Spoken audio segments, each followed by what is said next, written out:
Hello guys and welcome back. My name is Michael and today we're going to answer the age-old question: who makes the best Submariner Homage? Which brand offers the best value for money? Is it Steinhart, the brand that has been around for a while and got already a big following? Or is it the new kid on the block, Sanmartin, who gained a lot of attention on social media lately? In the left corner we have Sanmartin's take on a classic Submariner Homage. This is the SN017. I have here the third version with the mother of pearl dial. I already reviewed that watch on my channel, so if you're interested, check it out. I will leave a link in the description down below.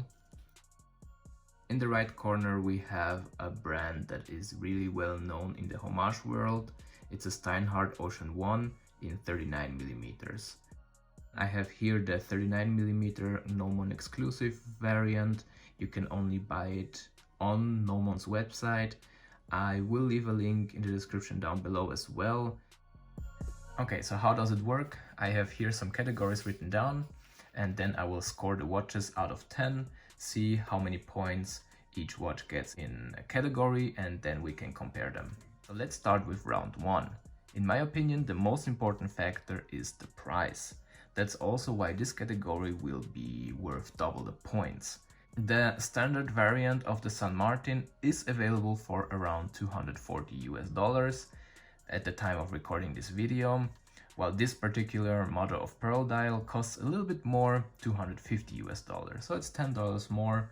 It's not a huge deal breaker, but keep that in mind, $250 for the Sanmartin. The standard variant of the Steinhart with the black bezel insert and the black dial and the white indices comes in at around $490, while this military version comes in at $510 at the time of recording this video. So basically the Steinhart is double the price of the Sanmartin, $250, around $500. That's why I give Sanmartin 9 points, because I really think it's a great and fair price for the watch, and I will give Steinhart 7. It's not because I think it's overpriced, it's because $500 for a Submariner Homage is kind of a lot. Don't get me wrong, it's really well built and it looks fantastic, but for that money you could also get a nice micro-brand watch with an original design. Agree, disagree? Tell me in the comments down below. Next round, round 2, is the movement. I was debating if I should give double points for the movement, and after some thoughts I believe that I do. It's basically the heart of your watch. I do understand that to some people the movement doesn't play a big part in the decision making. Personally, I would rather spend the extra money to get a good movement if I can. So the movement inside the Sanmartin is Seiko's NH35. Very trusty and solid movement that is being used in a lot of watches in the lower price range. For that reason, I will give Sanmartin a 7. The movement inside the Steinhart is a Swiss-made Sellita SW200, a Labouré grade, or the ETA 2824. They don't really specify which movement you will get. A Labouré grade means that the movement has been adjusted in 3 positions in order to achieve a specific accuracy. Obviously, this is a big upgrade compared to the NH35. To be able to get a well-made watch with that movement and still pay around $500 is a fantastic deal in my opinion. Last time I checked, these movements alone cost you around $200 on eBay. And that's also the reason why you pay the premium on this watch. That's also the reason why Steinhart can print the word Swiss made on the dial. And that's also the reason why I give Steinhart 10 points. Next round is case finishing. I will give both watches 8 points. The reason for that is because I believe that they are equally well made. They're really well finished, both of them. I mean, you can check the review that I did on both of these watches. I don't think that there is a difference in quality, to be honest. That's why I will give both watches 8 points. Next category is dial and hands.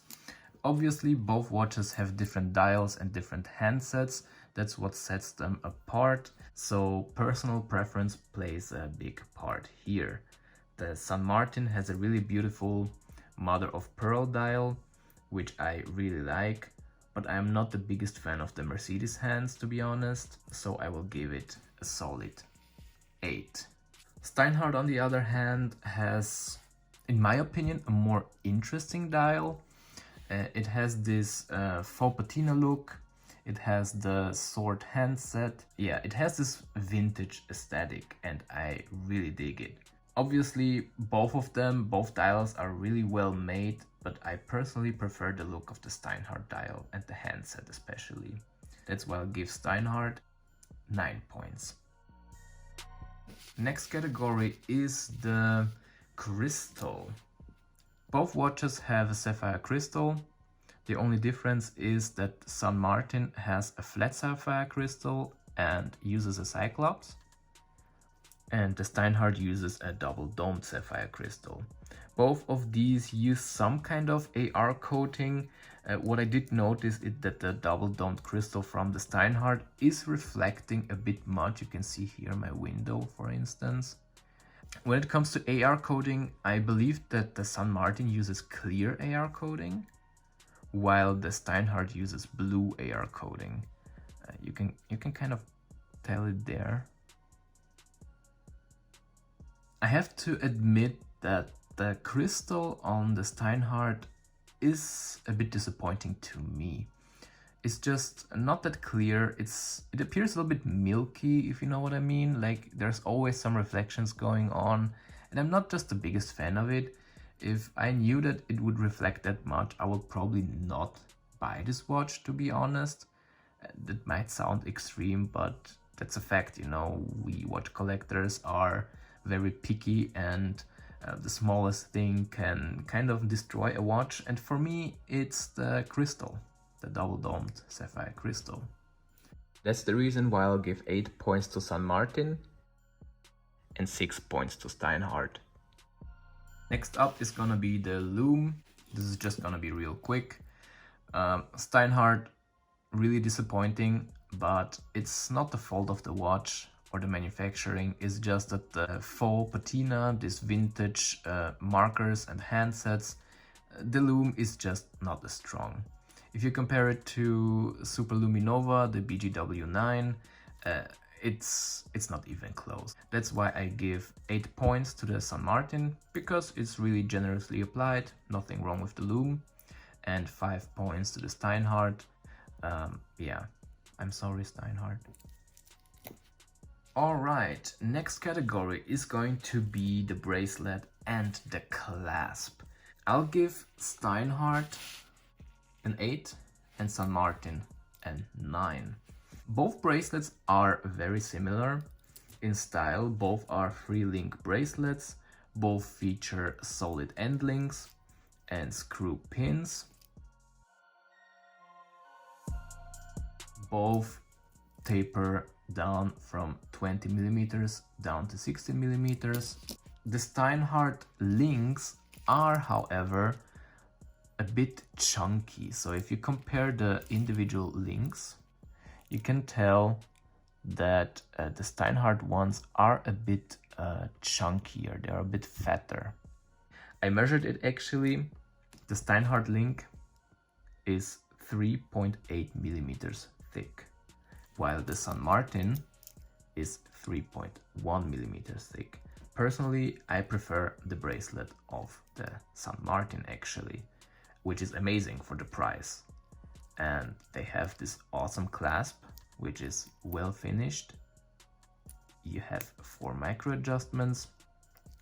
You have a beautiful logo in here. So there's really not much to complain about it. And the end links are really solid. There's no back play, no moving, nothing. Coming back to the Steinhart, it's really similar. Also really well done. The biggest downside of the bracelet is actually the clasp. I just feel like the clasp is a little bit disappointing to me. It doesn't feel like it has the same kind of build quality as the rest of the watch, and I just hate opening the clasp. It's like you have to pull this hatch here, which already you can hurt yourself, and then force this one open. And you could see that's like really annoying, and it hurts, and it's not a pleasant experience. I'm really surprised that Sanmartin can deliver this kind of quality at this price range. That's why I will give them 9 points, Steinhart 8 points. Next up, next round is Bezel and Bezel Action. Sanmartin is gonna get 8 points, Steinhart 7. Keep in mind that these two bezels are really different from each other. This one is a ceramic bezel insert, this one is an aluminum bezel insert. You can see that this has only markings from 0 to 15, and this one has markings all over the place. The turning of it is really nice. I really like the Sanmartin one. Very solid. Just a little bit of backplay, but not that much.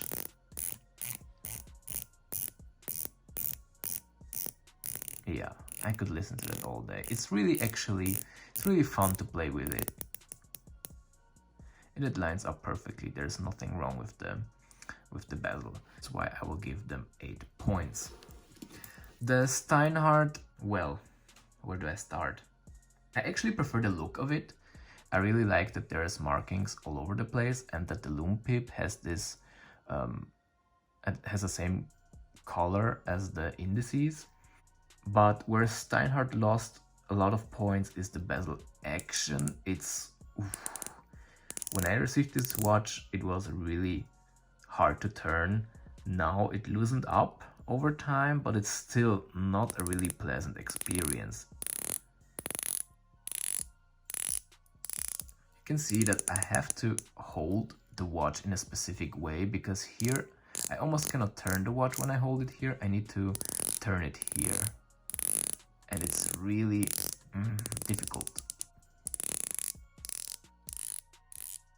I like the design of this one, but the bezel action is horrible. And here the bezel action is really good, but the design is a little bit generic, but there's nothing wrong with it. So 8 points for Sanmartin, 7 points for Steinhart. Next category is gonna be branding and brand. How is the brand perceived in the watch community? And let's be honest here, both Sanmartin and Steinhart are known for their wide range of homage watches.